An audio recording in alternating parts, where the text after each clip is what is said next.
That day, 5-year-old me was waiting anxiously for my parents to pick me up from preschool. Are they here yet? I had stopped playing with my toys and was just waiting for my parents to come. My teachers looked at me with pity. In the end, my parents never came to pick me up.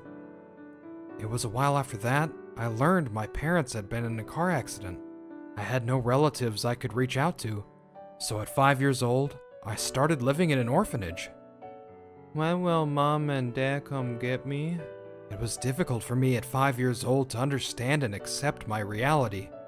I just waited resiliently for my parents. Nice to meet you, Haruto-kun. A year after I started living at the orphanage, I was taken in by my stepmom, Akuno Ichinose, and my stepdad, Masaki Ichinose. That's how I became Haruto Ichinose. My life from there was fun. I had a lot of freedom, and my stepparents loved me. It was a happy family straight out of a storybook. Even as a child, I knew I had to repay them someday. I'm so happy to be Haruto Ichinose. But in first grade, when I finally felt like I belonged somewhere, things changed. Honey, a child. I'm pregnant. Really? Yay! Haruto, you're going to be a brother. My stepmom got pregnant. My stepparents were over the moon. I was also excited to be a stepbrother. My stepmom's belly grew, and we all believed a happy future was ahead of us. Mom. When my stepmom's belly was quite big, I ran toward her with a smile. Don't touch me. Huh? My stepmom pushed me away for the first time.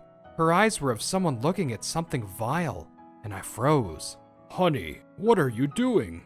Haruto, we're sorry. Mommy was just surprised. You must be scared. My dad's words must have brought her back. My mom looked at me, and she looked like she might cry. Haruto, I'm sorry Mommy's not feeling well. It's okay. I'm sorry too. My mom hobbled over to her room. Now that I think about it, this might have been the day my mom changed. My brother was born. His name was Ritsu.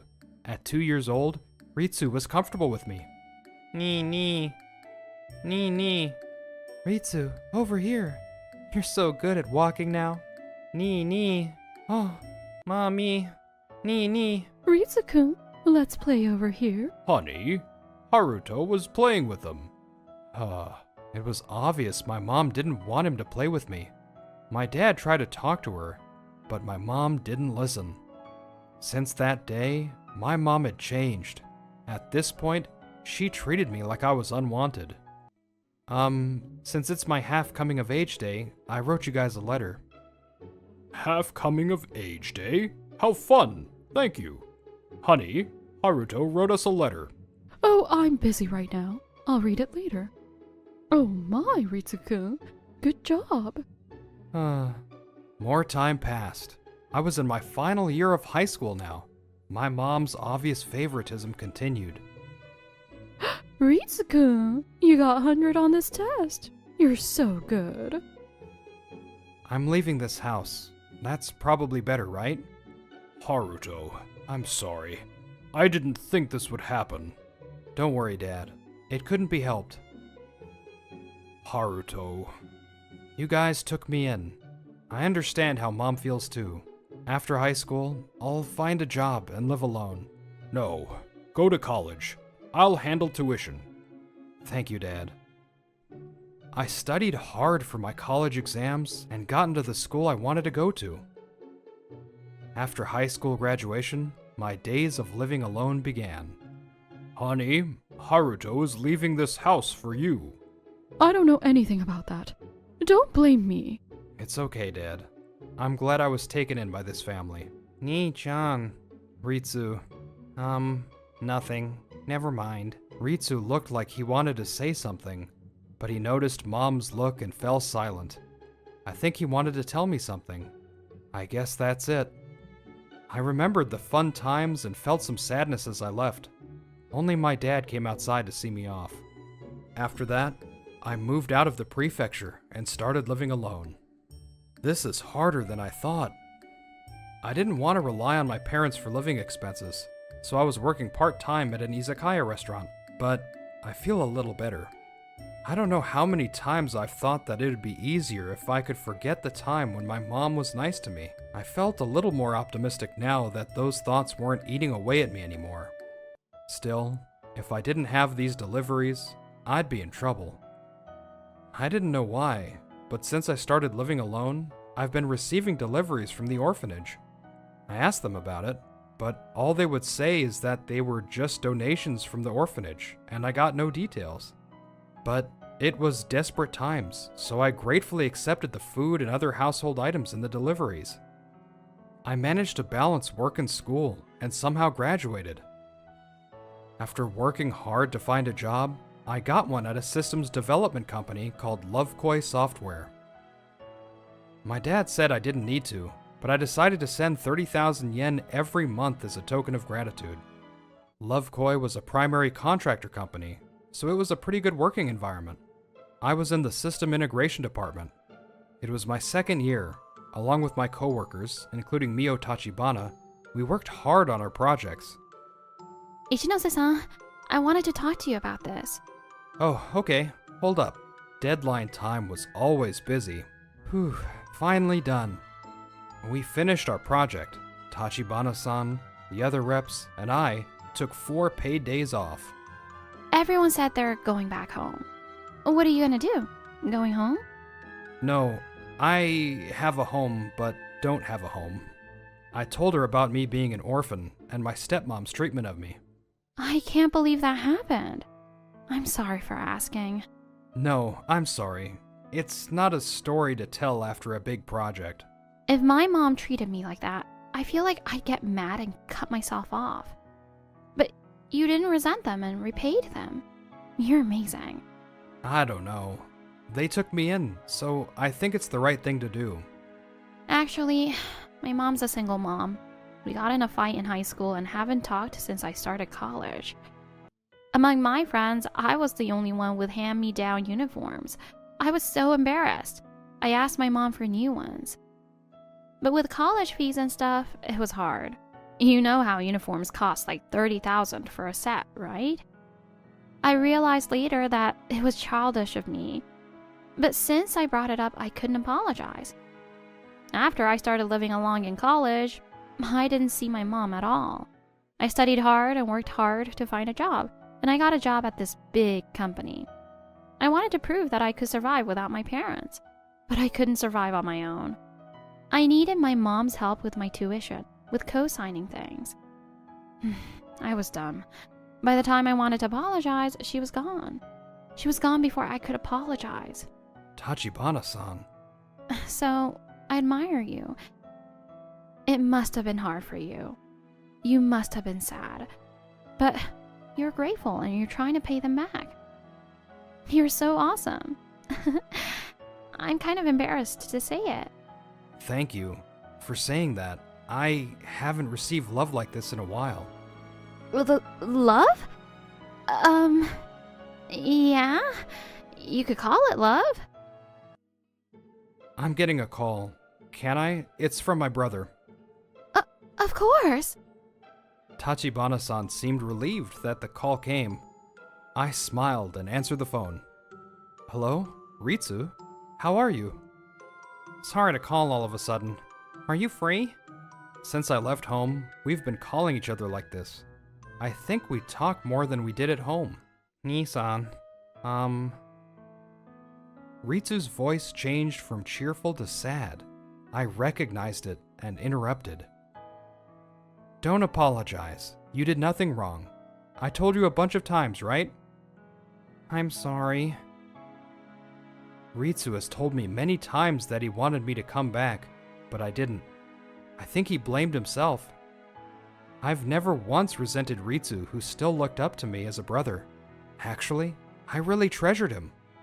3 years later, I was dating Mio and had proposed to her 3 days prior. Mio, will you marry me? Of course. I didn't have much experience with a happy family, so this decision took a lot of courage for me. But I could be a family with Mio. I wanted to. I believe that from the bottom of my heart. I was engaged, so I decided to go home for the first time in years. This is Mio Tachibana, my fiancé. We work in the same department and we get along well. Hello, I'm happy to meet you both. Nice to meet you. Thank you for taking care of Haruto. What was my stepmom thinking? She stayed silent next to my dad. Mio-san, we're Haruto's step-parents, but we gave him a hard time. We're not good parents.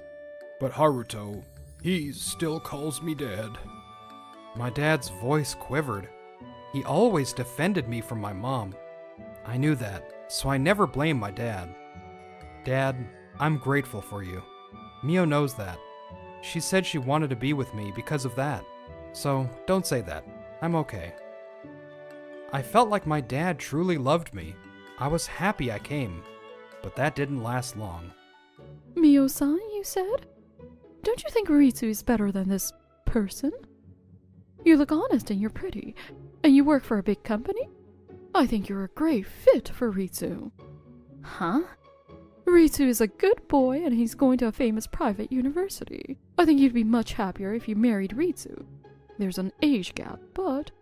Cut it out.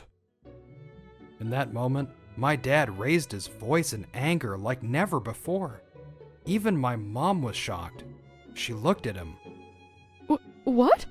Don't yell suddenly.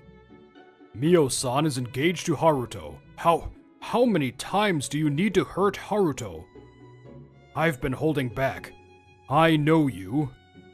We're desperately trying to have our child. The Ichinoses had a hard time getting pregnant after marriage. They tried fertility treatments, but it didn't go well. Emotional pain, time, energy, money, as those were all spent up, my mom was spent too. Akuno, don't try so hard. Your body comes first. Honey, I'm sorry. My parents gave up on getting pregnant, and when my stepmom was 29, they decided to adopt me. After adopting me, they were blessed with Ritsu. We have a responsibility. We took Haruto in. You ignored him and rejected him, even though he did nothing wrong. I had to. I went through the pain of birthing Ritsu. Haruto is just my child under some paperwork. Of course there's a difference in how I feel. I heard that mothers have more love for their kids than the father does, so I can't deny that there's a difference. But to treat them differently because of it is different. You loved him when we took him in, and changed so obviously. How much you hurt him. No matter what I said, you never listened. You coddled Ritsu and acted like you didn't want Haruto there. You loved him at first. Haruto came from such a hard life. How could you do that to him? I've given up on you since then. What are you saying? It's too late now. Why did you stay married to me then? Because Haruto asked me to. What? This was before I left home. My father had said this to me. Haruto, let's live together. I was thinking about ending it with your mother. Dad, you can't. Divorce is between the couple, so I can't say anything. But if it's for me, then you can't. But... Please, Dad. I love Ritsu. Ritsu always called me Nini. I was really happy. So I want him to be happy. I want his parents to be there, and I want him to smile. No child would be happy if their parents disappeared. That's what I think. I've had a sadness in me since that day my parents didn't pick me up. It's not just me. My friends at the orphanage too. Everyone had a sadness in their eyes. Haruto, I'm sorry. I'm so sorry. Since Haruto left and started living alone, I never once forgot about him. You don't even know how hard it is for a college student to live alone, and you celebrated. No! He said he was going to leave all on his own. You kept treating him badly, so Haruto read the room and said he'd leave. You can't even understand that much? No matter how much food or stuff I sent, I knew it wouldn't be enough. Wait, Were those deliveries? I asked your orphanage to let me use their name. I thought you'd feel bad and not accept them. I was saved by those deliveries in college. Those were all symbols of my father's love for me. Dad, thank you. Really. No! I felt responsible for raising Haruto too. But when he ran toward me when I was pregnant, I just hated him. I had to protect Ritsu. Ritsu is my actual son. I recommended Ritsu to Mio-san because I was thinking about Ritsu's happiness over Haruto's. My stepmom tried to gain sympathy, but my dad's face remained hardened. Stop it, Mom. Ritsu? It was Ritsu. He'd gotten so big. Despite the situation, that's what I thought. My brother is my one and only big brother. He's always been there for me. I never once thought we weren't related by blood. So, I thought it was weird. When he left, I learned that he was an orphan, and I was shocked. But to me, none of that mattered. It doesn't matter if we're blood relatives. To me, Nissan is Nissan. If he's happy, I want to congratulate him. I don't want to get in his way. Ritsu looked at me and smiled sadly.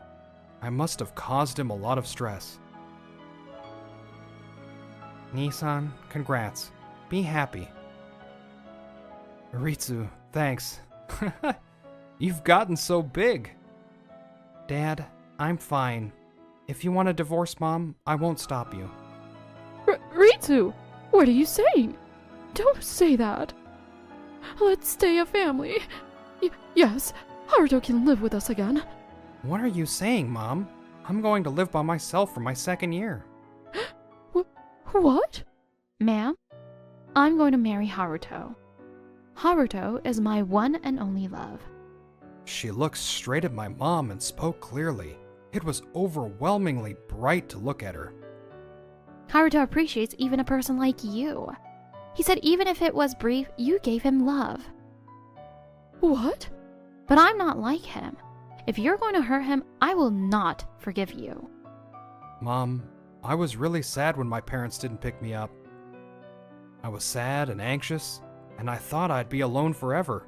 I wanted to disappear. A giant hole had opened up inside me at 5 years old. I didn't think it'd ever get filled. But Haruto-kun, nice to meet you. We're your family now. I hope you'll call me Mom. you came to pick me up. I had been waiting all that time. You smiled at me and reached out a hand to me. Thank you, Mom. I was really happy then. That soft memory never faded. That's why I never resented her. Haruto, I'm sorry. I'm sorry. My mom was in shock. Her eyes widened and she looked far away. She kept repeating it like a broken radio. What was she looking at then? I had no idea, but I felt like her tears reflected the warm memories we had from my childhood. A few months later, Ritsu left home. My step-parents got divorced. I'm sorry, Haruto. I'm so sorry. Why did I? My mom was alone in some shabby apartment, reading a letter. It was the letter I wrote to my parents for my half-coming-of-age day. When they got divorced, my dad handed it to her. I'm happy to be Haruto Ichinose. Thank you for taking me in. My mom was twisted by the idea that she had to protect her actual child. With time, she finally realized her mistakes. Nissan, congrats! You're all grown up, Haruto. A year after, we got married. Surrounded by family and friends, I was happier than ever before. Ritsu, Dad, thank you. I sent an invitation to my mom, too, but she didn't come. I had a feeling, but I was happy. A few days before, an invitation with the absent part circled arrived. In the corner, there was a note from my mom. Please, be happy. I was confused, but I realized when I saw the word happy, this was her reply to my letter from that day. The letters were shaky and smudged. I could tell how my mom felt when she wrote it. So, I was fine, because my childhood self finally got a response. Mio, I promise to make you happy. Let's build a beautiful family together. Yeah, let's be happy. I had lost my happiness so many times. I know that I can appreciate any happiness that comes my way. I'm sure the future holds countless moments of happiness from here on out.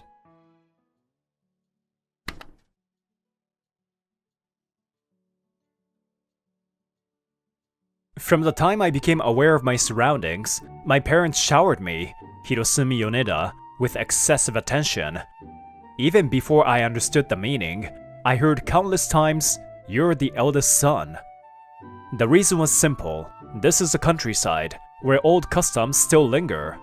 And I have a twin sister. Welcome home, big brother. How was the test? Terrible. I could only solve the math problems you taught me. My sister, Ayaka, was exceptionally talented. Even though I went to cram school, her grades were better than mine. It wasn't just academics. Ayaka excelled in art, music, and everything else at school, surpassing me.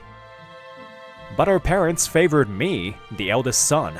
And with parents like that, even our grandparents were no help. No matter how much I complained, they only said, "You're the eldest son," and wouldn't listen. Eventually, it came to this. What? What did you just say? I said we don't plan to send Ayaka to college. When it was time to decide on high school paths, I clashed with my parents. Even when it came to life-altering choices, their perspective remained rigid. Ayaka is more talented. Let her go to college. We don't have the money to send both of you to college. Then let Ayaka go. You're the eldest son. Besides, Ayaka has a marriage proposal. She'll get married after graduating high school. What? It's Takanori Kirishima, the son of the Kirishima family. Isn't it a great match? Takanori Kirishima, a senior 2 years ahead of us, and the spoiled son of the company president where my father works. Back when we were in our first year of high school, he confessed to Ayaka and got rejected. So he's still after her? My father, a perpetual low-ranking employee, must think this marriage would boost his career. You don't have any objections, do you, Ayaka? What should we do? What should I do? Big brother, I had no words from my trembling sister. Even though our parents favored me, it was all for their selfish reasons. My words wouldn't reach them. But I couldn't just stand by and do nothing. Don't worry, I'll figure something out. My high school life quietly passed on the surface after that. I applied to a local public university chosen by my parents and barely passed the first round. Congratulations, Hirosumi, as expected of our son. This secures your future. Yeah, thanks, Mom and Dad. But behind the scenes, I had already made up my mind. Big brother, you're leaving too? Are you sure about this? You got into college after all. I never intended to go in the first place. But Ayaka, are you ready for this? Yes, this is the only way. We ran away from home right after graduating high school. I quickly notified the university of my decision to decline admission, so my parents wouldn't mistakenly pay the enrollment fee. Our escape funds came from my childhood savings, New Year's money, and wages from part-time jobs during high school. Watching the scenery pass through the train window, we fought against the overwhelming fear that loomed over us. The first hurdle after running away was securing a place to live in the city. But after honestly sharing our circumstances, a kind real estate agent introduced us to a rundown apartment. Ayaka, is your part-time job tough? I'm fine. It's refreshing and even enjoyable. We made ends meet with part-time jobs, living like that for nearly a year. This won't work. At this rate, Ayaka's potential will be wasted. We had freedom, but no surplus. Living off part-time jobs showed a limited future. Ayaka, is there any job you would like to try? A job? Like changing my part-time job? No, I mean a proper career. Something more substantial. I like working working in retail. Back home, I couldn't explore fashion at all. Plus, with the employee discount, I can buy cute clothes at 70% off. But I guess it would be fun to learn more about fashion. Like becoming a fashion designer? A fashion designer? No way! That's for people who specialize in that field. Fashion school, huh? Well, I mean, I do admire it. A little. Later, I looked over some brochures I had requested. What are you looking at, big brother? Fashion school information. Ayaka, would you consider attending? What? No way, I have work. The program allows for part-time attendance, 3 days a week, and takes 2 years to complete. But tuition must be expensive, right? It's true that it's costly for us right now, but it's not unaffordable. It's okay. You don't have to push yourself. I'm happy with work. What about 5 years later? Or 10? Working part-time forever isn't realistic, is it? I guess not, but... I don't want to see your potential go to waste. That's why I chose freedom for us. Okay. I'll at least look at the materials. In the end, Ayaka agreed to attend fashion school. Meanwhile, I increased my part-time hours to cover Ayaka's reduced shifts and tuition. I knew I was pushing myself a bit, but I was determined. Do your best with your studies, Ayaka. I'll work hard too. One day, I came down with a high fever, the worst since elementary school. Though Ayaka wanted to skip school to care for me, I sent her off and stayed home alone. It's already evening. I guess I slept for a long time. Oh, Ayaka, your brother seems to be awake now. Huh? Who's that? A stranger's voice startled me, and when I turned toward it, there stood an angel. Huh? Are you okay? Hello? You're Hirosumi-kun, right? Yeah, I'm fine. Wait, who are you? Oh, right. I'm Kimie Kuneda. I'm a friend of Ayaka's from fashion school.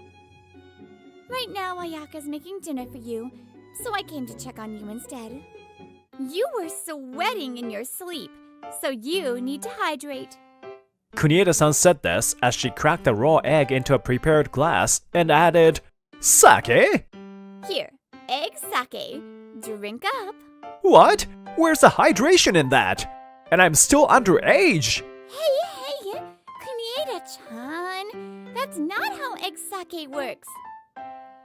It's eggs and sake, right? Oh, and sugar too? Yeah, but you're supposed to lightly heat the sake to evaporate the alcohol. Here, hand it over. I'll make it properly. Here, big brother. Take this instead. I boiled the udon soft, so try to eat a little.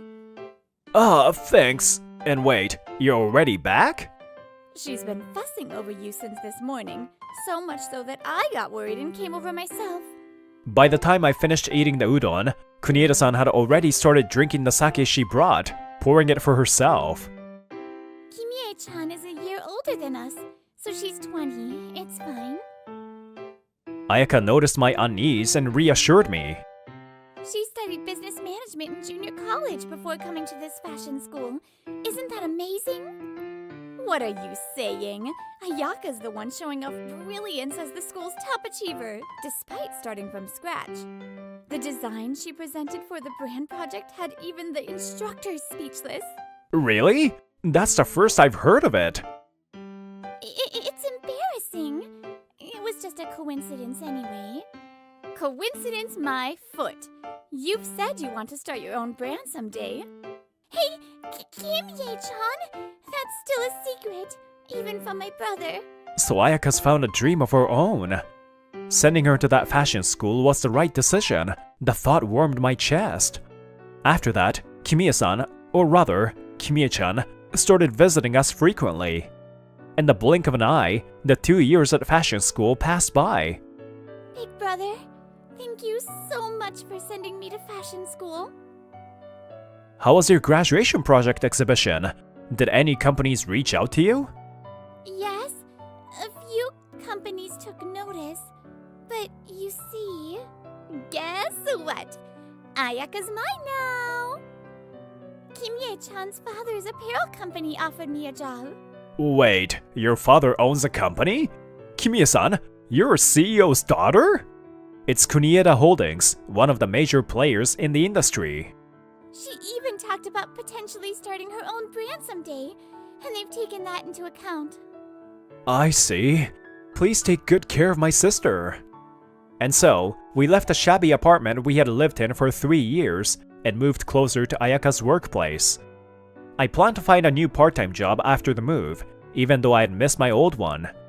With Ayaka's new income, we could afford a place where we each had our own room. During this time, Ayaka thrived as a rookie fashion designer at Kunieda Holdings, quickly rising to prominence. A few years later, she became a well-known designer and fulfilled her initial goal of starting her own brand. She's amazing, Ayaka. And It's about time I figured out my own path. Thinking that, I began studying business management while continuing my part-time job and helping out at Ayaka's office. Incidentally, the reference books were recommended by Kimie-san. One day, Ayaka and I were summoned to Kunieda Holdings. So, the contract is finalized. Looking forward to working with you. Oh, come on. Being serious around Ayaka just doesn't work. I can't help but laugh. Jeez, Kimie-chan. The CEO is right here, you know. CEO Kunieda smiled kindly. I was undoubtedly the most nervous one in the room. Honestly, I'm probably not even necessary here, am I? The contract was a business outsourcing agreement. In other words, a request to continue working together even after going independent. Of course you are. Yeah, big brother. This doesn't start without you. You'll be involved in many things moving forward, so you need to get used to it. Delicious!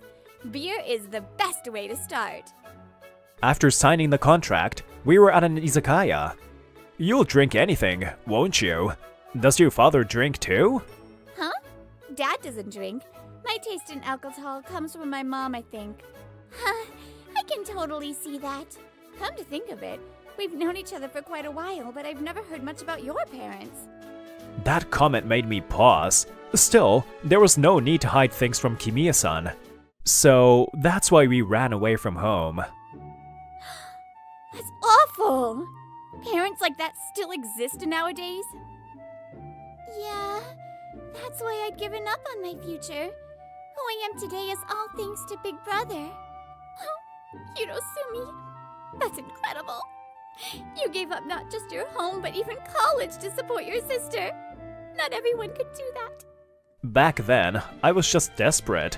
I would never set foot outside of Gunma before. Oh? You're from Gunma? I've been there once. Is it Kusatsu Onsen in Gunma?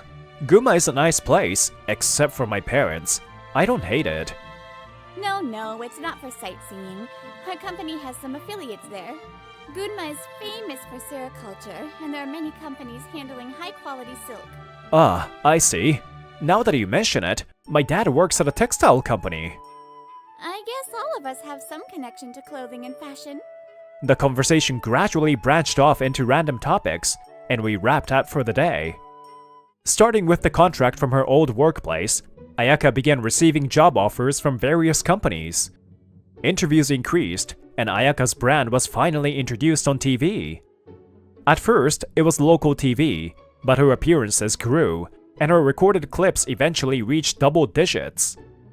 One day, as Ayaka was being featured as an up-and-coming fashion designer, the doorbell rang. Ayaka! What's wrong? Wait, no way! Ayaka peeked into the intercom and was stunned to see her parents there. How did they find this place? Was it because of the TV? But no address was shown. What's going on? You two look so serious. Who's here? Kimie, who had come over to visit, noticed her grim demeanor and asked, Our parents.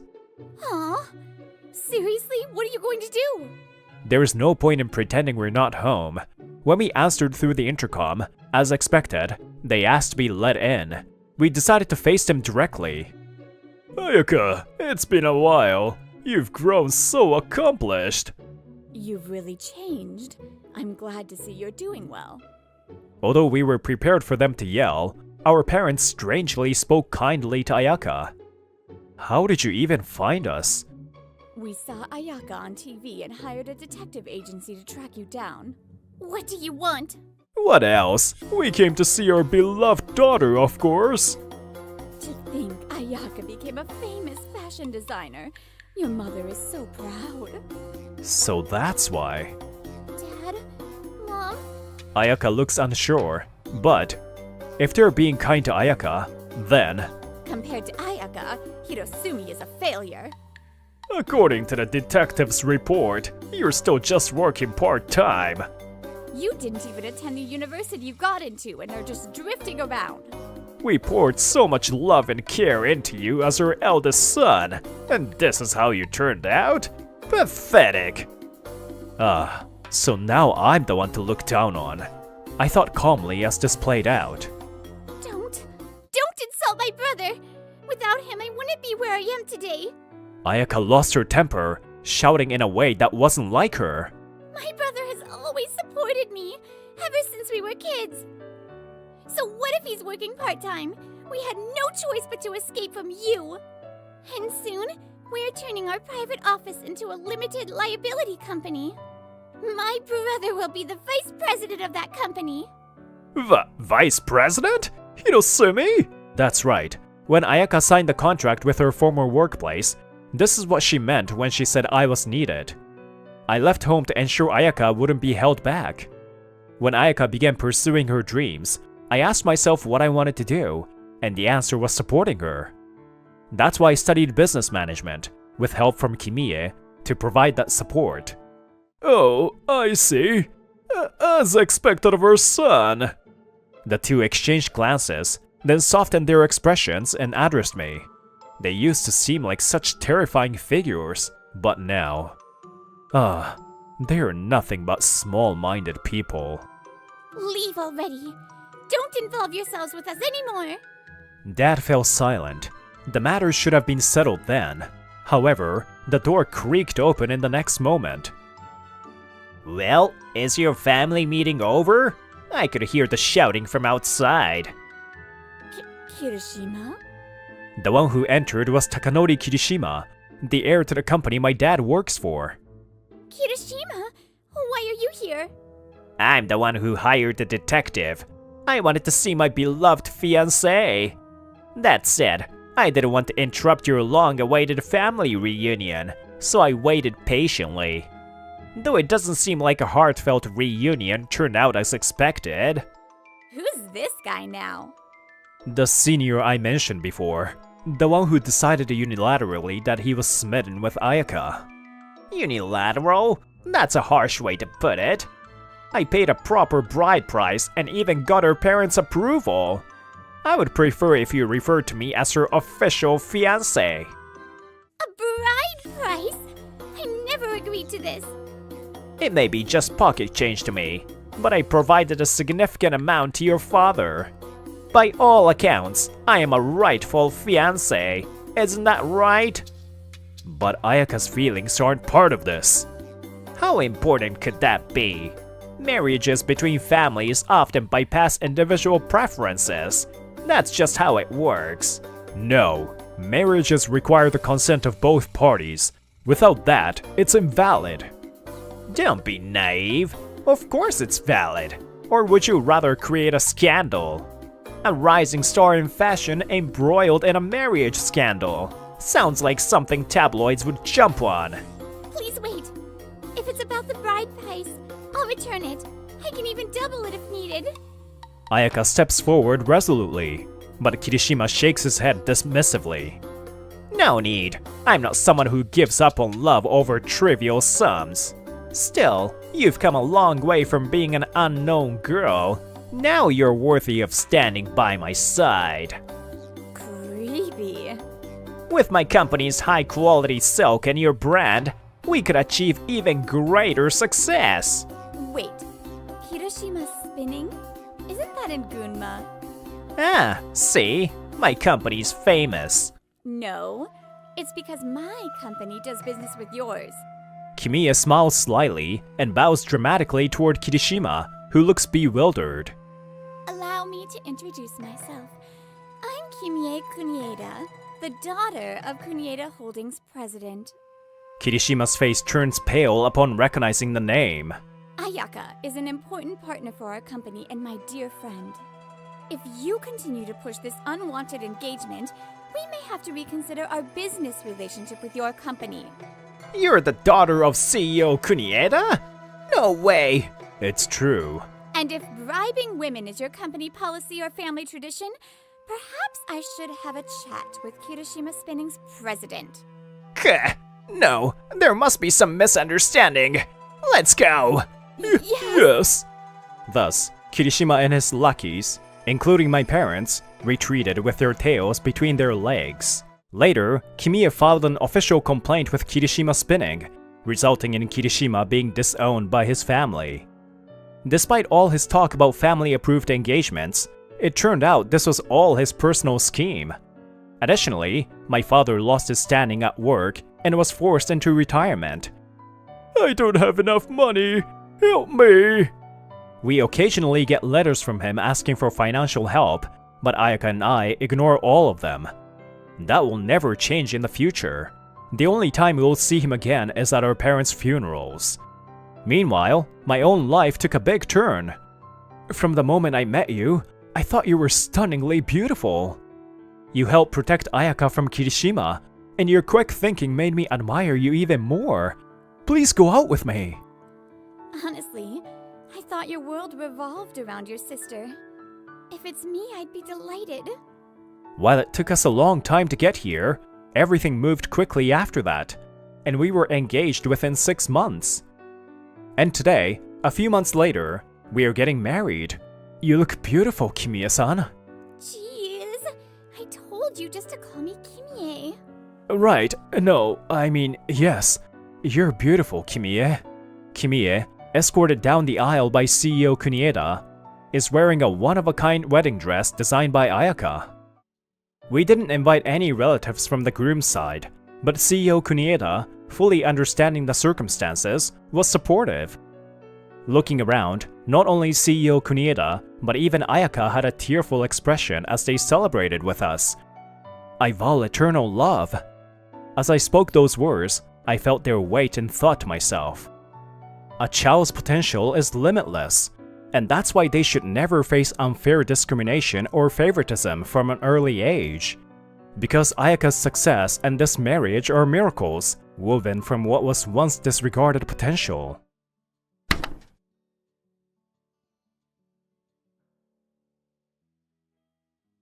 You're not alone, Masahiro.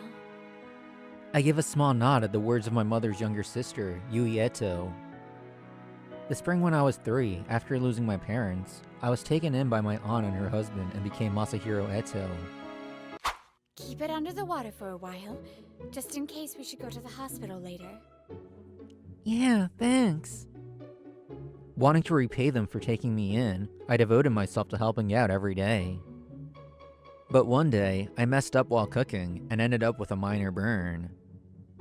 Aunt Yui is always so kind. As the pain washes away from my finger, a warmth spreads through my heart, and then... Mom, I lost my toy in my room. Come help me find it now. The one whining was Ryoki, my cousin who was born a year after I was taken in. He's 4 years younger than me. Sorry, Ryoki. Masahiro burned himself, so can you wait a little longer? No way, I want to find it now. Aunt, go help him. I have to keep my hand under the water for a while anyway. Thank you. I'll be right back. Ryoki had always been clingy, but after learning I was adopted, he started resenting me. Why do I have to eat the same food as him? Just let him eat cold rice or something. How dare you say that? Apologize to Masahiro.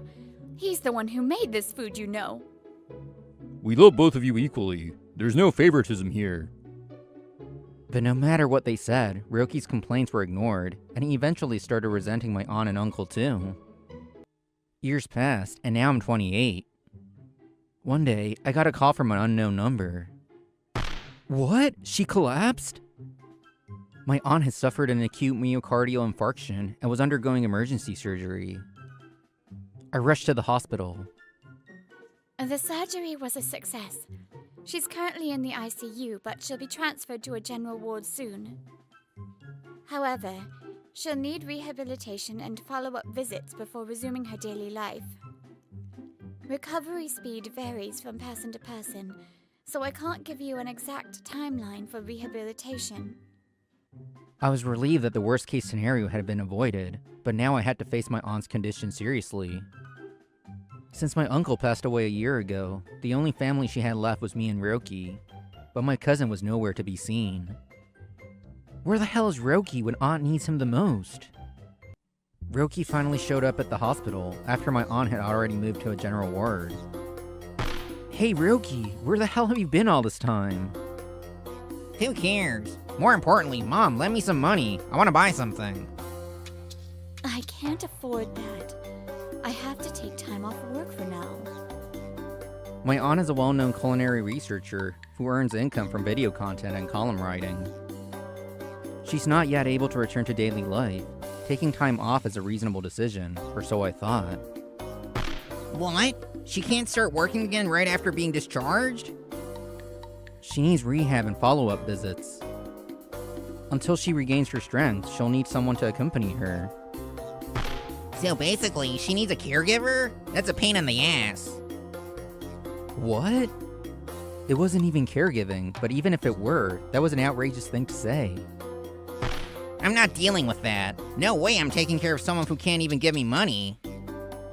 How can you say that right in front of the mother who raised you? Then you take care of her. You're the adopted one. She's already done enough for you. That's enough, Ryoki.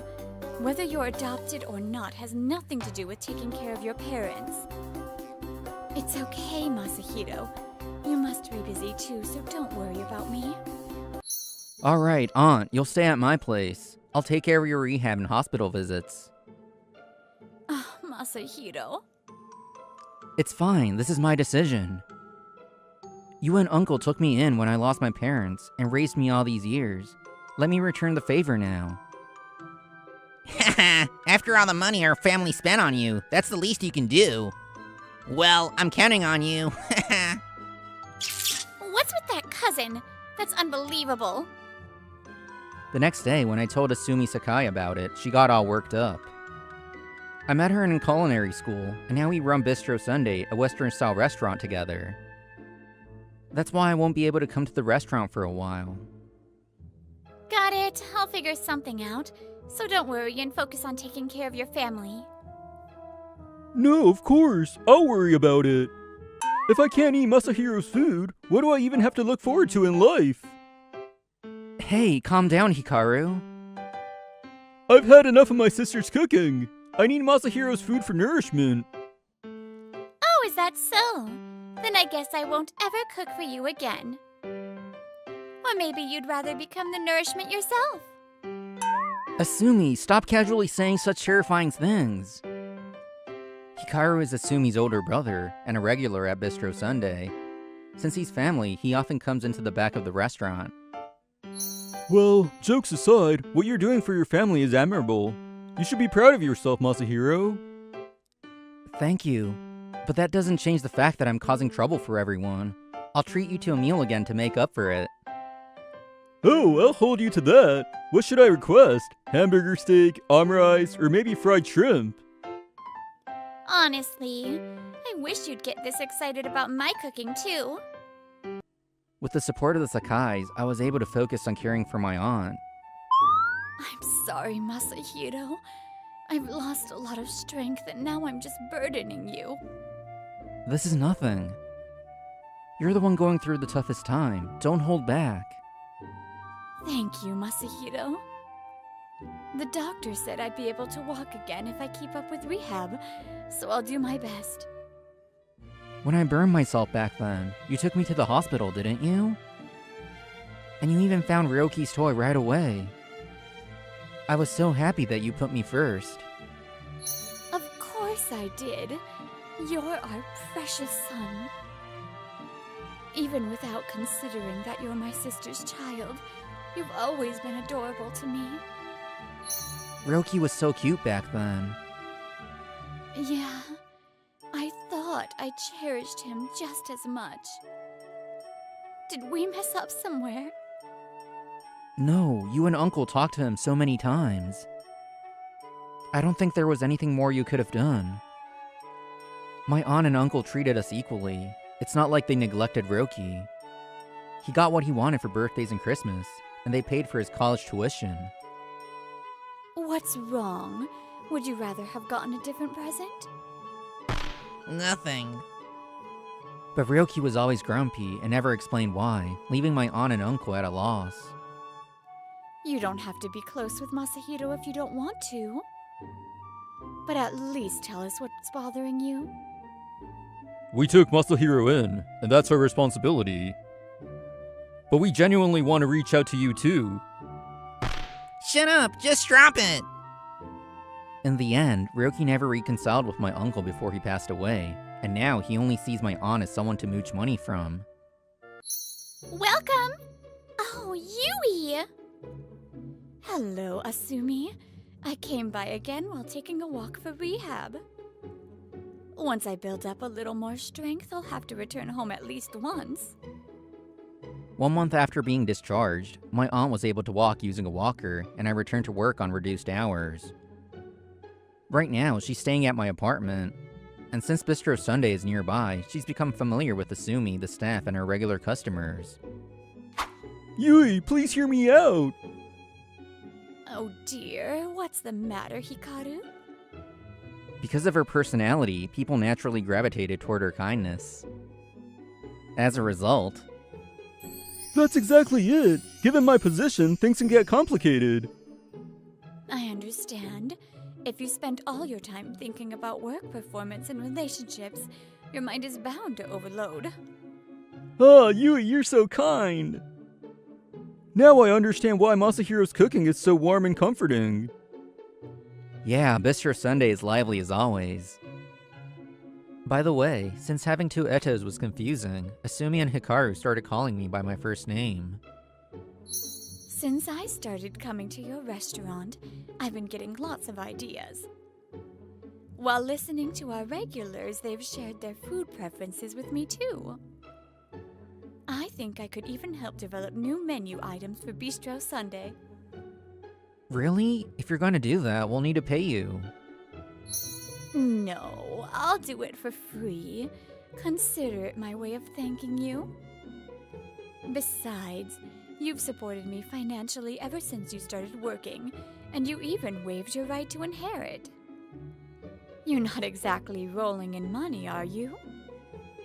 It's true that I renounced my claim to my uncle's inheritance, and I understand why my aunt worries about me. But I shake my head and gently refuse her offer. No way, you're a professional, and I want to treat this properly. Let me do my job as a business owner. Also, our restaurant is doing pretty well. You can send me the bill without worrying. I see. You've really grown up, Masahiro. Of course, and besides, seeing you so full of life as you think about food. That alone is the greatest way you could ever repay me. Thank you for working so hard in rehab. Oh, I'm just so happy to see how much you've grown. After discussing things with Asumi, we introduced the new dishes my aunt developed at Bistro Sunday. Our customer base started growing, and we became busier than ever. We somehow made it through the lunch rush. Good work, everyone. Yeah, we really pushed through. My arms feel like they're gonna fall off. I knew Yui was a well-known culinary researcher. I knew she had a big following from her cooking videos, but I didn't realize just how much. She even promoted us on social media, so that probably played a role. I see. But you know, it makes perfect sense. You two really are mother and son. I mean, Yui's warm, comforting dishes are just like yours, Masahiro. You think so? I'm not actually her son. That doesn't matter.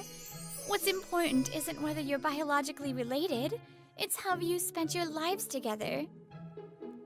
Anyone who sees you two can tell how much you respect and support each other. I see. Thanks, Asumi. To outsiders, I'm just her nephew, never truly part of her family. That feeling of resignation started to fade a little with Asumi's words. I'm fine. I adjust things based on how I feel. Besides, eating here always gives me a boost of energy.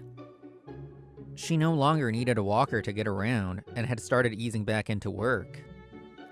Good night, Yui, Masahiro. Yeah, good work today, Asumi. Take care on your way home. That night, my aunt stayed at the restaurant until closing, and we left together. Then, a voice I hadn't heard in a long time rang out. Mom! I saw your cooking videos in magazine column. Why didn't you tell me you went back to work? Ryoki, why are you here? I need to borrow money. The deadline to repay some loans I took out is coming up. You're working again, so you should have some extra cash, right? After all this time, and the first thing out of your mouth is money? You can't even ask how she's doing first? Stay out of this, outsider. This is a parent-child matter. Besides, I had to borrow money because she went and got herself hospitalized. That means she has an obligation to clean up the mess. Just as I was about to lose it over his selfish logic, my aunt let out a small sigh. Then... Ryoki, did you really think I wouldn't notice? What are you talking about? I may still be staying at Masahiro's place, but now that I can live normally again, I've been returning to the Eto house from time to time. You've been stealing and selling my things, haven't you? That's ridiculous. A thief must have broken in. That's what happened. I considered that possibility, so I secretly installed security cameras. And guess what? I caught you on video taking my accessories and clothes. Ryoki still lives in the family home, but to avoid running into him, my aunt only went back when he was out for work. She also installed the cameras in places where they wouldn't be noticed.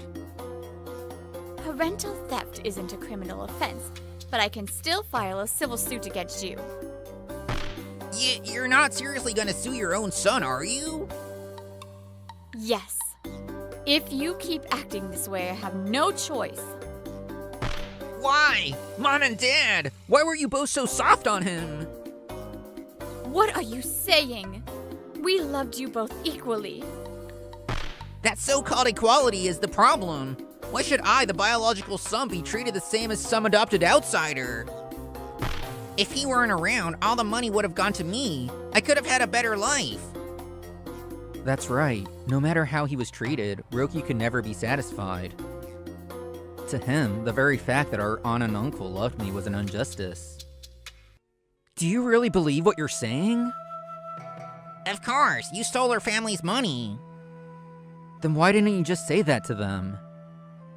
But when they asked what was wrong, you never answered. That's because even you knew your demands were unreasonable. Ryoki clenches his mouth shut. I must have hit a nerve. I won't deny it. I was treated better than I ever deserved. I can only be grateful to my aunt and uncle. That's why I waived my right to my uncle's inheritance. I didn't need it. Huh, that's not nearly enough. You shouldn't have even gone to high school, let alone culinary school. How much more of my parents' money do you need before you're satisfied? What are you talking about? He used the inheritance from his birth parents to pay for culinary school. We were going to cover the costs, but Masahiro insisted on using his own funds. What? We never told you because we thought comparing finances would only make you feel worse. But between you and Masahiro, we actually spent way more on you. Then what about the restaurant? They couldn't have opened a place like that at their age. You guys must have funded it, right? Wrong. Bistro Sunday's investor was my family. Your family? The founding family of Lovekoi Corporation. What? His reaction was understandable. Lovekoi Corporation was one of Japan's biggest companies. Hikaru was the son of its president and a strict heir in training. Unbelievable. I thought I'd drop by since my sister was taking forever to come home. Just to be clear, we didn't invest because it was a family member's restaurant. We did it because we were confident in its success. Masahiro was a top-performing student, receiving offers from prestigious restaurants. After graduation, he got a job at a first-rate establishment, but he turned them down to partner with us. I didn't care about prestige. Hikaru's vision for the restaurant really spoke to me. And honestly, Bistro Sunday is thriving thanks to Hikaru's business expertise. Hikaru gives me occasional business advice, and as thanks, I cook for him at my own expense. Honestly, it's too cheap a trade-off, but Hikaru values my food the most, so I can't argue. Oh, by the way, you do realize Lovekoi Corporation is a client of your company, right? Ryoki Eto, I've already heard all about you. Despite your lack of ability, you live far beyond your means. Instead of wasting time here, why don't you focus on working before debt collectors come knocking at your office? And if you continue to harass Yui or Masahiro, I won't stay quiet. But please, just don't report this to my company. That depends on your future actions. Personally, I despise people who think their parents will always bail them out. And I have no respect for those who can't fairly evaluate others. But ultimately, this isn't my decision to make.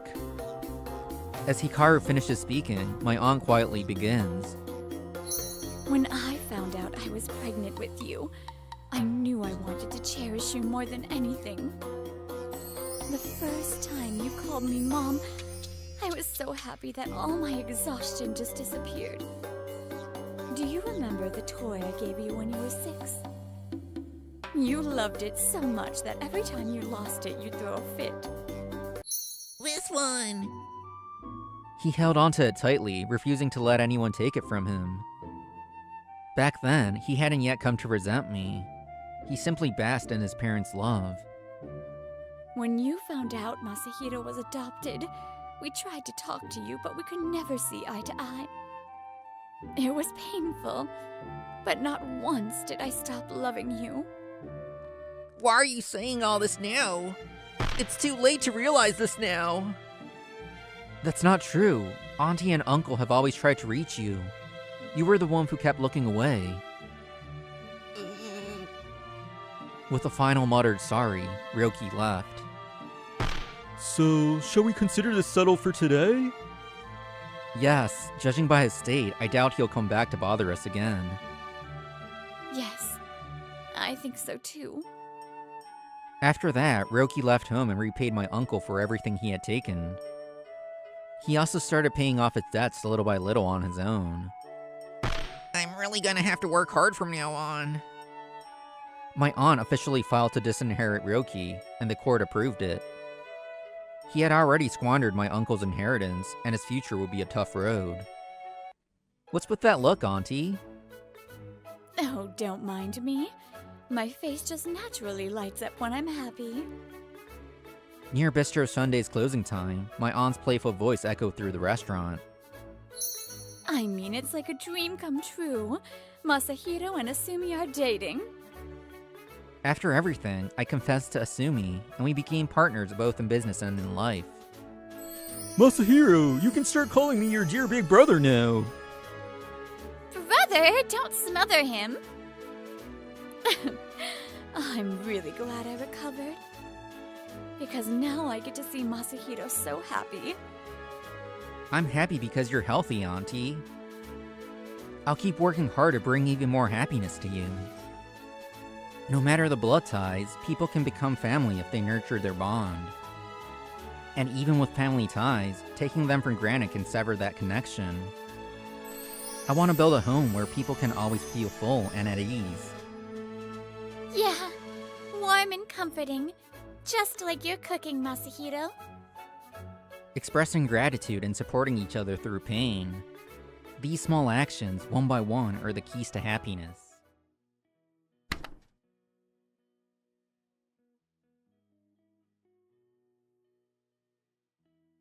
What will you be when you grow up? Someone as smart and as wise as you, Grandpa. Because you know everything and are so cool. Sota, you really... I look forward to your future. We have to live a long life, right? Right, Soya? I watch my grandfather and father laugh, and my grandmother gently watches over them. Even now, I can clearly picture this scene of happiness. I thought it would last forever. Grandpa. My beloved grandfather passed away. The news of his death suddenly reached me while I was on a long overseas business trip. And now, my grandmother, whose legs and back have weakened, keeps calling for Grandpa beside me. Hey, thank you. What a nice day, Sota. The cherry blossoms are beautiful, and Grandpa must be happy. Yeah, you're right, Grandma. After the funeral, we went outside, and the spring air felt so crisp, it almost hurt. The cherry blossoms had passed their peak, and the petals danced gracefully in the breeze. I wonder if Grandpa is watching from above. Grandpa loved cherry blossoms. He's probably having a drink with Soya and enjoying the cherry blossoms. My father, Soya, had a chronic illness that worsened the year I graduated from university. He passed away soon after. My mother was diagnosed with cancer when I was in elementary school, and she passed away much earlier. Dad? Mom? Did you get to meet Grandpa? I'm Sota Furuichi, born to kind parents. I'm 29 years old and work in the international division of Blossom Trading. I never imagined Grandpa's health would decline while I was away on a business trip. I'm in charge of expanding the overseas market, and I travel a lot. This time, I had been away for an extended period. Man, that was tough. Dad was such a handful. Yeah, really. Even when he was bedridden, he refused to go to a facility. It was a real pain. The unpleasant voices of my uncle and aunt that cut through my heart. Since I entered university, my uncle and aunt had been living with my grandparents. Being the eldest son is tough. There are these unavoidable obligations. My uncle, my father's older brother, had always been cold to our family, even though he cared so much about his public image. Well, that's enough. With the stubborn old man gone, the grandma can go to a facility now. Finally, we can get rid of this burden. What? I couldn't believe what I was hearing. Yes, Grandma's legs and back had weakened, but she was still healthy. By the way, when my father said he would live with my grandparents, they denied it and insisted on living there instead. I glanced at Grandma, who was smiling gently, looking at the cherry blossoms. Don't make such a scary face, Sota. I knew this would happen. Grandma. I wonder what I can take to the facility. I have so many memories with Grandpa. Grandma shows no sign of blaming Uncle and Aunt. Watching her, Grandma, how about we live together? Sota, you're really... It's okay. You don't have to cry. Thank you, Sota. Even if my uncle and aunt oppose it, even if I have to change jobs, I'm okay with it.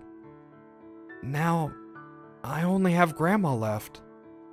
Both my parents and my grandfather have passed. My only remaining family is Grandma. The day I said goodbye to Grandpa, I decided to live with Grandma. The day of the funeral, I immediately took action. I contacted my boss, explained the situation, and was prepared to quit. You don't need to quit.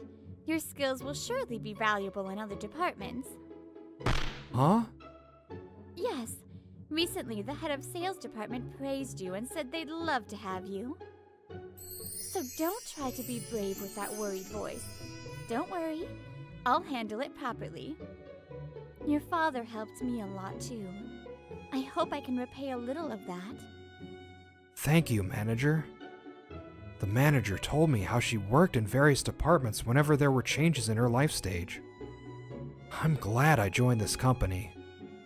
Thanks to the thoughtful actions of my stylish boss, I was able to transfer to the sales department as soon as possible. Uncle, Aunt, I'm going to live with Grandma. I continue to have discussions with my uncle and aunt every day while preparing for the transfer. At first, my uncle rejected me with a bitter expression, but I couldn't back down. How are you going to take care of her when you're always on business trips abroad? Right. In the end, if you're going to leave her alone, it's better for her to live in a facility where she can feel safe. I've already submitted my transfer request, and it's been accepted. I'll be in the sales department next month. What? The sales department? You? Yes, that means no more overseas trips. I won't leave Grandma alone. Sota in the sales department. Oh, I see. In that case... My uncle thought for a moment, then smirked slightly. All right, if that's the case, then I suppose it's fine. You can do as you like. Thank you, Uncle. Afterward, my life with Grandma began. My uncle and aunt are now living in the house my grandparents once shared. Grandma, I'll help with housework when I get home from work. You don't have to do everything. I'm fine. If I don't use my legs for housework, I won't be able to move at all. I'm worried though. Grandma will be alone a lot during the day. I decided to live with Grandma, driven by my emotions. But the reality isn't as sweet as I hoped. I'll make sure Grandma knows how to contact me in case something happens, and then head to the office. But Grandma might hesitate to contact me. Maybe living in a facility would have been better for her. She could have lived in a safer, more comfortable environment. As I muttered these thoughts... Huh? Sota? Is that you? What are you doing here? Eh? Otoha? Is that you? I'm surprised. It's been a while. This is Otoha Hashimoto. She's been my childhood friend since kindergarten. We went to the same school through middle school and high school, and then went separate ways in college. She's a special woman to me, unlike anyone else. Unfortunately, I was running out of time for work, so I just exchanged a quick greeting and headed to work. This is delicious. As always, Grandma's boiled dishes are the best in the world. That night, while having dinner with my grandmother, I exclaimed this. Sota has always loved boiled dishes. There's more if you want. Grandma, you remembered that. Of course I truly care about you, Sota. Your grandfather also used to mumble Sota, Sota every day. The moment the mention of Grandpa made me tear up. Grandpa? Otoha started crying beside me. After that, I received a call during the day, and Otoha came over to my house. She had just learned of Grandpa's passing, and she came over to light incense. Her eyes filled with tears. Grandpa must have been happy that Otoha is grieving so much. Thank you, Otoha. Otoha, who had played with me a lot when we were young, often came to my grandparents' house, which wasn't far away. Come to think of it, Otoha has always stayed in this town, right? I thought she must have left her hometown by now. When I asked that, Otoha's always lively expression clouded. Something must have happened. Actually, I quit my job and came back. I just couldn't continue anymore. Turns out, Otoha had been working as a caregiver in another town, but she had to quit a few months ago due to some reason. It's pathetic, huh? I never realized my heart was this weak. I was desperately trying to find the right words to say. Otaha's heart is kind. She doesn't look away from the sadness in front of her and keeps everything in her heart. She needs to release the sadness that's swelling up in her heart, little by little. It's okay to go slow. Grandma smiled gently, and both of us felt a sharp pain in our throats. I really love Grandma. And Grandpa, yeah. The warmth I felt from Grandma's words, it felt so comforting. I wanted to stay close to it forever. I shouldn't ask about what happened with Otoha right now. Grandma wakes up early. She starts getting ready while it's still dark outside, and takes care of the plants Grandpa cherished. It smells nice. Yes, Grandpa took such good care of them with his whole heart. It's called Mokobara, you know. Since he became bedridden, I had to learn how to care for them for him. Wow. I always thought Grandpa was like a knowledgeable scientist who knew everything. He was so cool, and it made me want to see the world and learn so many things. But I should have talked to Grandpa more. It's like when Mom and Dad passed away. I realize I regret the same thing every time. It's not easy to live without regrets. Even I, who spent so much time with Grandpa, still have regrets. I see. By the way, Grandma, do you feel sad when I talk about Grandpa? I didn't want to make Grandma sad. I didn't want to burden her with my selfish regrets. But... That's not true. When I talk about Grandpa, my chest feels warm.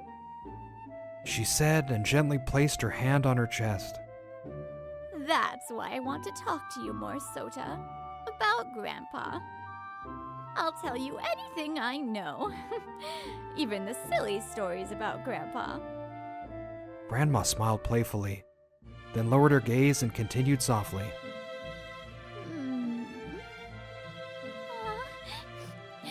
Grandma? At that time, I didn't realize that Otoha, who was crying with her hand on her chest, was listening to Grandma's words. After that, Otoha started coming over almost every day, because... You're worried about Grandma during the day, right? Yeah, her legs and hips are getting weaker, so I'm worried she might fall, especially with the stairs and everyday activities. I see. Don't worry. If that's the case, leave it to me. After all, I have experience working at a home care service.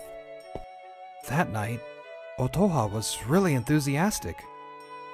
Spending time with Grandma and Otoha was really fulfilling. Grandma, I finished the laundry. Oh, thank you, Otaha. You really helped me. I finished taking care of the home garden on the balcony, Grandma. I hope the summer vegetables grow strong. I'm sure you two will be able to take good care of them. By the way, Otoha and I started dating with marriage in mind. We're now engaged.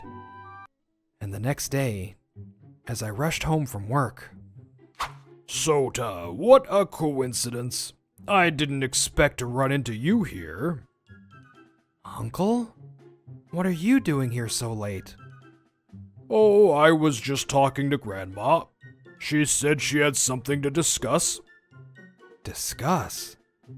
Grandma never mentioned anything like that to me. Watching my confusion, my uncle smirked and then spoke in a nasty tone. Grandma has decided to go into a facility after all. What? Why so suddenly? Things have changed, and Grandma has agreed to it. She said she doesn't want to be a burden to you anymore. Wait, please. I don't think of it as a burden. In fact... Even so, huh? Grandma is my mother. You don't have any right to intervene in this. I agreed to let her stay for a while, just because of your selfishness. I should at least be thanked for that, don't you think? My uncle smirked, provoking me. Since my father was around, I had always disliked this kind of attitude from my uncle. Please, let me live with Grandma. I'll bow my head as many times as I need to, as long as I can be with Grandma. I see. If you're saying that much, I'll set some conditions. Conditions? Yeah. You mentioned you were assigned to the sales department, right? I want you to bring a contract for our company's new product. If you do that, I'll promise to let you keep Grandma and not send her to the facility. How does that sound? Not a bad deal, right? I see. So that's what this is about. Today, there was a mention of sales from my uncle's company during the meeting. My uncle's company is a small manufacturing company. They probably want to do business with my big trading company. So this was the real reason he easily accepted Grandma living with me. My uncle was only thinking about himself. I glared at him fiercely. Then... So that's what it was. Grandma, you heard all of this, didn't you? Yes. Unfortunately, my hearing isn't great, but I could still hear your nasty comments from inside the house. Damn. I always had to ask you to repeat yourself, but you were doing it on purpose. Soda, I'm sorry. I didn't mean to cause you trouble with your work. Grandma, it's not like that. I just want to be with Grandma. Enough already. Who do you think you are, meddling like this? You grandson? You are just pretending to be a good grandson, trying to get close to Grandma, and thinking you'll take all the inheritance, right? What are you talking about? That's not true at all. Shut up. Your father was the same. He was weak, whiny, always locked up studying like a recluse. That guy, who got a better job than me, tried to act like the perfect son in front of our parents, trying to look good. I've always hated both of you. I've hated you both for so long. You know this too. I'm the firstborn of the Fuderici family. Now that Dad's gone, I'm the head of the family. Unlike that unfilial emo who passed away before his parents did. My father was always so grateful to his parents, always happily telling me how he would repay them. He was weak, but the thing he feared the most was leaving his parents behind. Shut up! If you insult Dad further, I won't forgive you. Huh? What? Are you trying to stand up to me and make it so you can't live with Grandma anymore? Shut up. Me and my dad, we're not like you. I'd give up my inheritance, money, and land anytime. If you want it so bad, take it all. Money and land? I can earn that myself if I try hard enough. I'll work hard and make money my own way. But you know what? Time with Grandma, once it's gone, I'll never get it back. I regret not remembering the last conversation I had with Grandpa. And I feel the weight of the fact that the time I had with my father, mother, and Grandpa will never come back. What I want, Uncle, is what the important people leave in your heart. Those irreplaceable, intangible things. I want to tell my dad in the afterlife the happy stories about the days I spent with Grandpa and Grandma. My uncle hesitates slightly at my intensity, but finally, my aunt opens her mouth. How can you speak such pretty words without shame? You've been lining up nice-sounding words, but in reality, you probably want to make your grandma drop a will, right? That's not what I intend at all. How do you know? Are you planning to ask for lifetime gifts or something? I won't allow that. Honestly, why do you think I took on the care and looked after her? Kaneko-san? Huh? What is it, Mother? I was the one who cared for him until the end. I don't recall you ever doing anything for us. I noticed that you and your husband started living with us out of selfishness and concern for your image. My aunt shows a clear, guilty reaction. She had always talked big but did nothing. Grandma took care of Grandpa when he was bedridden. They relied on her even for their meals. I never knew. If I had known, I would never have let you live with us. What a lie. I did it because it was our dear son who said so. Grandma speaks resolutely. Looking at her, Uncle freezes in place. No matter the reason, this child is our dear son, and you his partner, so I accepted you both. I never once forgot the day my first child was born. My uncle looks confused. Whether it's regret or something else, I don't know. Don't worry. I have no intention of preparing difficult paperwork to pass everything to Sota. If I did that after I'm gone, I don't know what you two would do to him. But how I live while I'm alive, that's my decision. I won't let you two decide that. What? I'm happy that Sota feels that way. I'm lucky to have such a wonderful grandson. Grandma. As long as you don't tell me you can't care for me anymore, I want to live with you, Sota. There's so much more I want to talk about with you, especially about Grandpa. So don't make that face, Sota. Thank you so much. Grandma's smile and words make my tense heart melt. I feel relieved. But suddenly... How ridiculous. What a soft family this is. I can't stand the thought of this foolish grandson squandering the inheritance. Do you know why I married this guy? She plans to put Grandma in a facility, take control of her savings, and stop the inheritance from diminishing. Let me teach you, you naive grandson.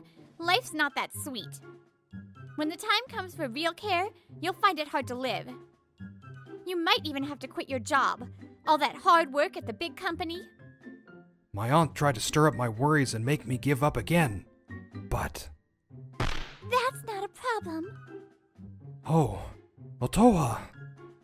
Had she come to see Grandma? Otoha stood there, eyes teary, holding a shopping bag. Who are you? Outsiders should stay quiet. No, I'm his fiancée, and I'm going to marry Sota Furichi soon. I'm not an outsider besides. If care is needed, I, with my caregiver certification, will take full responsibility for caring for her. Sota's grandmother. She saved my heart, so I'll do this for her.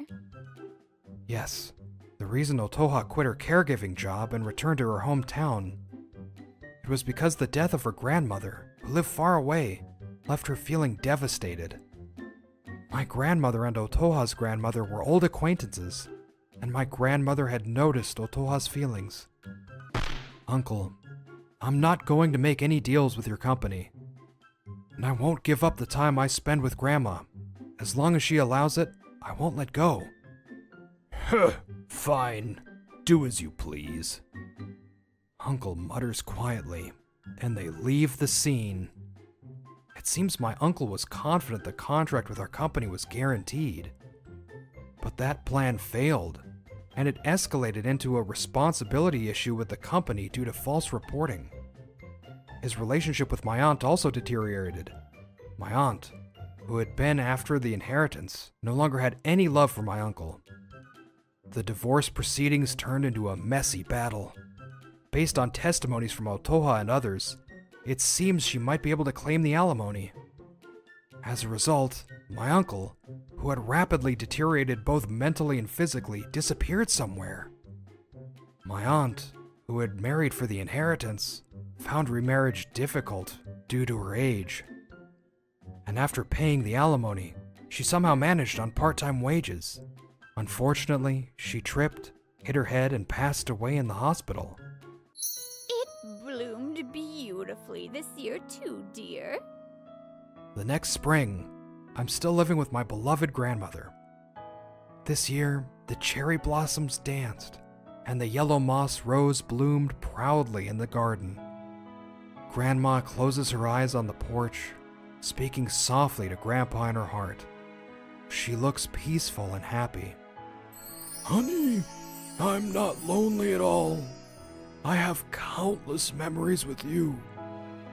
As long as I have these memories, I'll be with you over there too.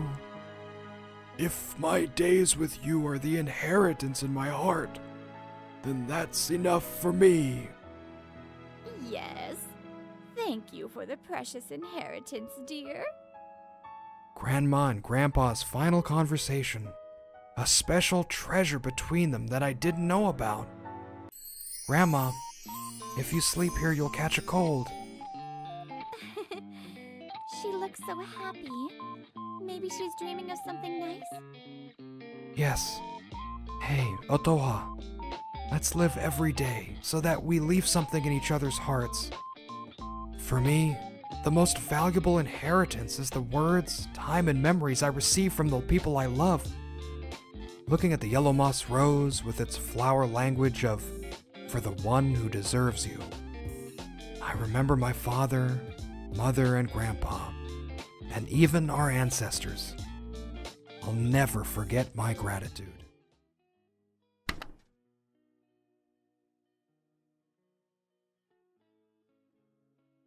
Yokoshi Futaba, will you marry me? I'm Katsutoshi Ikeda, 26 years old. When I proposed to my girlfriend of 1 year, Yokoshi Futaba, Actually, what slipped from Futaba's lips were neither yes nor no. And after hearing what she had to say, I was stunned for a while. A little over a year ago, I was occupying the only bench in the park, listlessly gazing at the sky. I never thought they died so soon. My parents, who were involved in an accident during their Pearl wedding anniversary trip. Today was the day of their funeral, and I was cursing my own powerlessness. I should have been more devoted to my parents, just when the feeling of regret was overwhelming me. Excuse me? A hesitant voice reached my ears. When I looked up vaguely, there was a woman with a troubled expression. This was her first encounter. Could I sit there too? Oh, I'm sorry. I didn't notice you. When I moved to make room for her to sit, she smiled with relief. She must have been very careful before approaching me, judging by my clothes and unusual appearance. Then, we sat there without talking to each other. Chicken soboro. The smell of the onigiri Futaba was eating tickled my nostrils, and I muttered involuntarily. Oh, I'm sorry. It's my favorite. But I guess it smells, doesn't it? No, that's not it. My dad loved it too, so Dad, as if that word was a cue, I began to talk nonstop. Actually, I just had my parents' funeral today. I told Futaba, who I had just met, about my situation. That the trip for my parents was my gift, that my grandparents had also passed away, and that I was all alone in the world. I choked up at times, but Futaba listened to me in silence until the end. I couldn't do anything for my dad or mom. But you had that feeling that you wanted to be devoted to them. I think that was enough for your parents. Taking care of yourself is the most important thing, I think. I'm sure they were very happy that you gave them the trip as a gift. Thank you. I had been regretting that I shouldn't have given them the trip. But Futaba's smile and words strangely slipped into my heart and made me feel lighter. I fell in love. I realized that after we exchanged contact information and went home. After that, Futaba and I went on dates, and I confessed my feelings, and we started dating. Futaba is 3 years younger than me, but she's very mature. She told me that she might have changed her mind because she started working after graduating from junior high school. I wasn't good at studying, so I wanted to start working early. She says this, but Futaba is a bookworm, and I don't think she had academic problems so severe that she couldn't go to high school. Her family situation must be complicated. That made me want to make her happy even more. And now, back to the beginning. I was prepared for some heavy news, but... You see, when I was 5 years old, my real parents died and I was left with my relatives. The environment Futaba grew up in was harsher than I had imagined. Her foster parents doted on their own daughter, who was Futaba's foster sister, and treated Futaba poorly. Her foster mother was a stay-at-home mom, but Futaba was left to do all the housework, and her foster father took it for granted. Also, her foster parents were reluctant to pay for Futaba's high school education, but their own daughter is now in college. What the hell is that? Why did they take her in if they were going to treat her so badly? I don't know. Maybe they just wanted a free maid. I can use the 3,000 yen a month I pay for living expenses freely, so they're not taking my salary. I guess I can't keep going like this, Futaba said with a bitter smile. I love you, Katsutoshi. But if we get married, it will be a burden on you. I'm sorry. I shouldn't have dated you in the first place. Then I'll rescue you, so don't say such things, even as a joke. I'm not saying it's a repayment for you being there for me when my parents died. It's just that if my girlfriend is hurting, it's my duty to help her. Isn't that right? I'll say it again. Futaba, will you marry me? Yes! I will definitely be happy with you. My resolve strengthened even more. Time passed, and Futaba and I visited the Yokoshi family to formally announce her marriage. After discussing it with each other, Futaba decided to break off relations with the Yokoshi family when we got married. Therefore, we visited them with a lawyer just in case.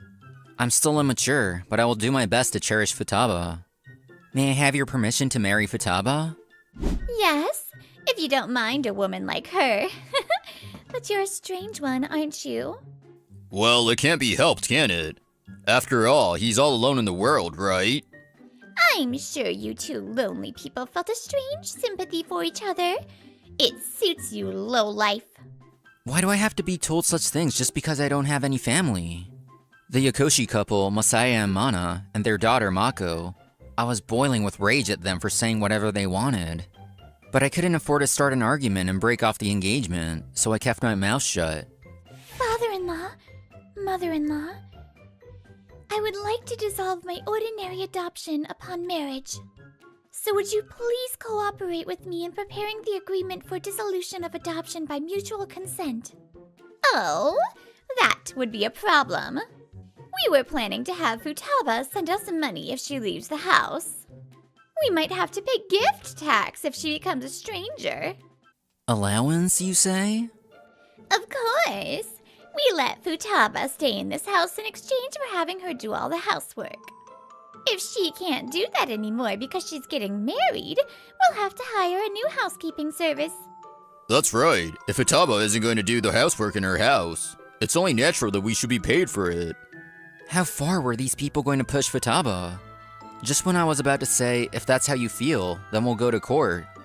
I see. So you must be in dire straits.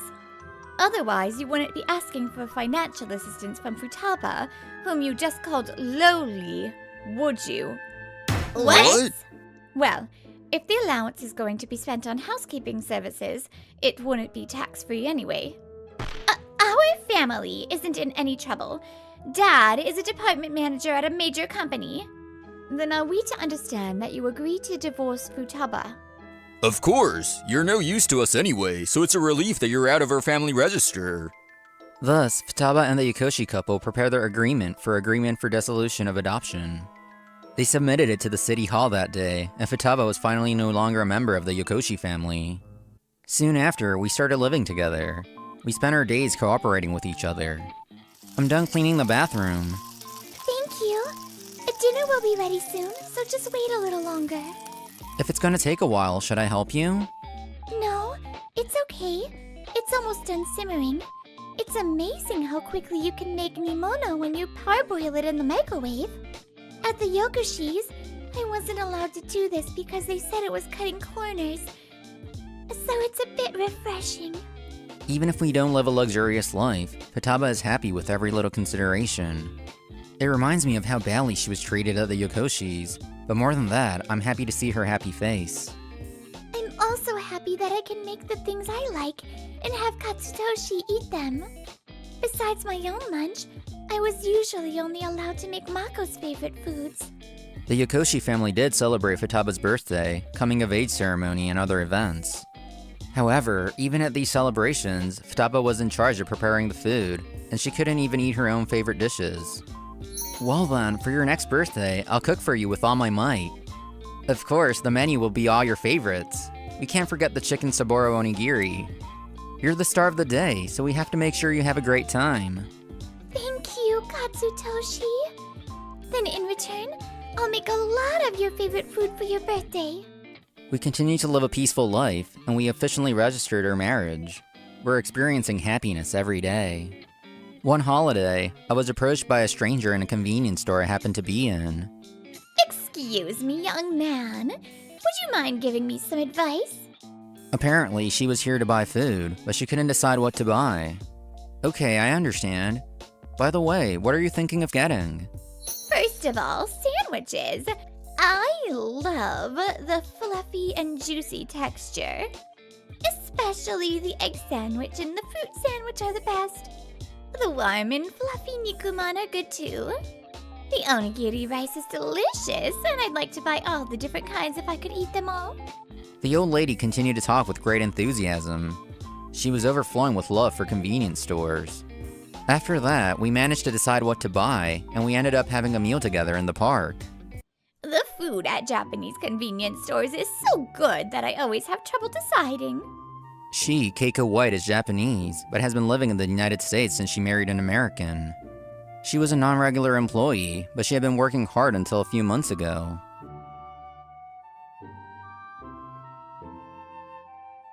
Actually, I came to Japan because I wanted to see my granddaughter, but I can't seem to see her.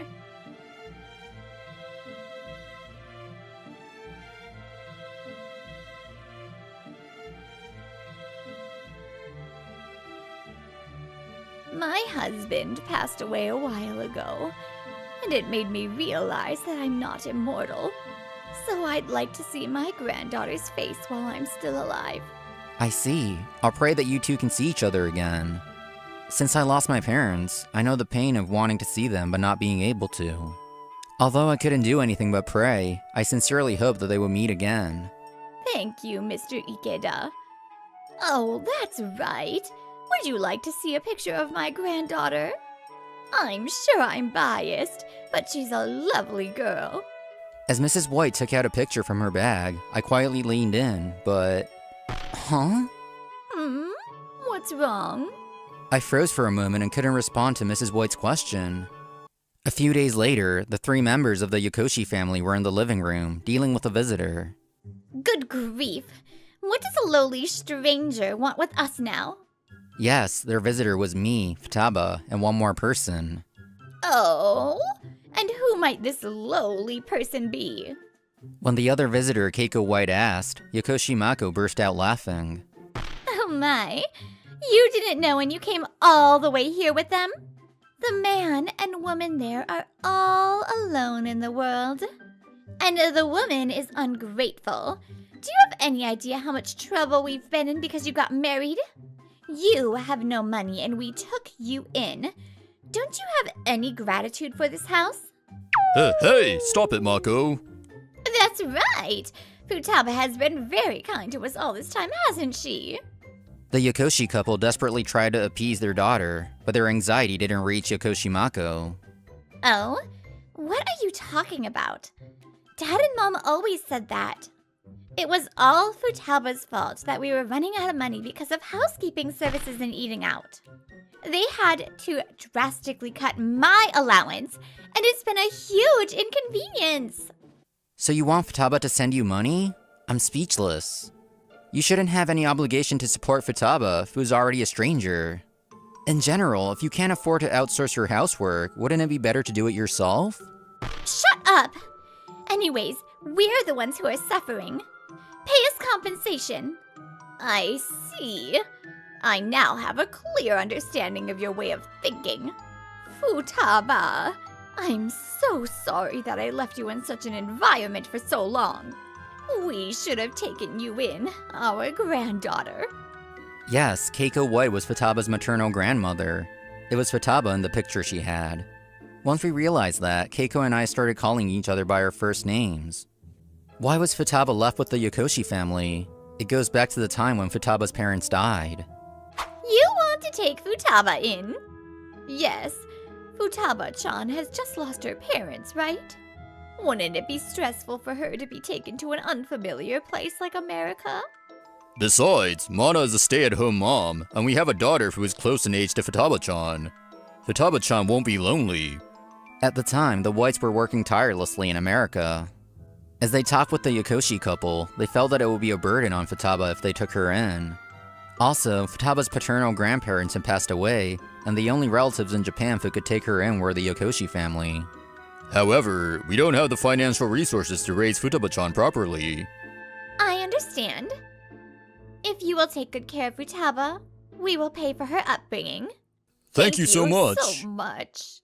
After that, the Whites started receiving pictures every year as a record of Futaba's growth. Then Keiko took out a picture of Futaba that she had cherished and gently stroked it. Why didn't I notice the sadness behind Futaba's smile? Futaba was grateful that the Yokoshi family celebrated her birthday and coming-of-age ceremony. From the looks of it, they reluctantly celebrated Futaba's milestones, just to keep up appearances with us. Yes, to take pictures to send to the Whites. It was all for themselves. Also, no matter how many times the Whites asked to see Futaba, the Yokoshi couple always said it was inconvenient. Naturally, if the Whites and Futaba were to reunite, their poor treatment of Futaba would be exposed. However, the Whites kept blaming themselves, saying it was their fault for being so busy with work. I'm so sorry I didn't notice until now. Keiko realized Futaba's plight the day she met me at the convenience store. That day, I invited Keiko to my house and reunited her with Futaba. Until I met Katsutoshi, I thought I was all alone. But I had someone who cared about me, even back then. Thank you for everything, Grandma. Futaba! When they hugged each other, I felt a warm air flow through the room. I talked to Futaba afterwards, and it seems that you treated her very poorly. Poorly? That's right, it's discipline. That's right. Love isn't just about spoiling someone. Even if we assume that it was discipline, why didn't Futaba go to high school or college? We wanted to receive child support until Futaba turned 22 because it would cost money to send her to university. You signed the contract to that effect, didn't you? Well, that's because Futaba said she didn't want to go to high school. That's a lie. I really wanted to go to high school. But my father-in-law and mother-in-law said they couldn't afford to send me to high school, so I had no choice but to work. Well, even if what you're saying is true, then you should still have the child support money left over. Because this child was working, not relying on you financially, and even contributing to the household expenses, could you return the child support money you gave us after Futaba started working? The Yokoshi couple stammered and couldn't say another word. Come to think of it, during the marriage interview, this man said that Futaba was no longer of use to them. Futaba is 23 years old this year. If that meant that she was no longer of an age where they could receive child support, then they probably embezzled the child support money they received from the Whites. Judging from their reaction, my guess seems to be correct. Even if you spent it, I'll sue you for damages. That's what the contract said, right? What is that? Yokoshi Mako, who had been completely out of the loop until now, glared at Keiko. I told you, didn't I? We're in trouble with money. You're going to extort money from someone like that? How greedy can you be when you're so close to death? Hey, Mako, stop it. Because if this goes on, I might not be able to go to college. And we might have to sell this house someday. Enough is enough. Are you still only thinking about yourself at this point? Something snapped inside me at Yokoshi Mako's outrageous and selfish remarks. Didn't you ever think anything was wrong? That Futaba couldn't go to high school, but you could go to college? That your parents prioritized you and never listened to Futaba's wishes? And you too! Keiko's husband died without ever seeing his granddaughter, whom he had wanted to see for 18 years. If you hadn't interfered, they might have been able to make family memories. How can you have no remorse for ruining someone else's happiness? Thank you, Katsutoshi. I'm all right now. Keiko's dignified voice calmed my magma-like boiling head a little. Now, Mr. Yokushi, you're familiar with the company my husband founded, aren't you? Yes, the famous white technology. White Technology, a major American company that is also a client of Yokoshi Masaya's company. Apparently, after her husband passed away, the management rights were transferred to Keiko's brother-in-law's family. The current CEO is my nephew, and I'm planning to report this matter to him properly. Please don't do that. Yokoshi Masaya desperately bowed his head, probably thinking that his position in the company would be jeopardized. But Keiko ignored him and turned a big fake smile to Yokoshi Mako. I make it a point to get rid of things that I might regret not doing, because I'm getting old. Futaba, please do something about this. Why should I help someone who forcibly took away 18 precious years of my life? Even if that weren't the case, you never responded when I asked for help. Just like you told me. Please clean up your own mess. But... Thus, after we had all said what we wanted to say, we left the Yokoshi house. After that, White Technology voiced their disapproval, and Yokoshi Masaya was demoted and transferred to a window seat department. You angered the founding family of White Technology, didn't you? No matter how much experience you have as a working adult, it's not good to be lacking in common sense. He was rumored to be in a tough spot at work. However, my guess that the Yokoshi family had embezzled Futaba's child support money was correct. He couldn't quit his job because he had to repay the child support money, so he was working every day under stress. They were also running out of money, so they sold their house, and Yokoshi Mako dropped out of college. Even then, their income wasn't enough, so Mana and Mako started working part-time jobs. Are you kidding me? You can leave now. But... The two of them, who had developed a habit of laziness, couldn't work seriously and were quickly fired. Eventually, they ran out of places to work and couldn't see an end to their financial woes. As for us, we gained 2 new family members. One is Keiko. She moved to Japan and lives nearby. And the other one is... Great Grandma.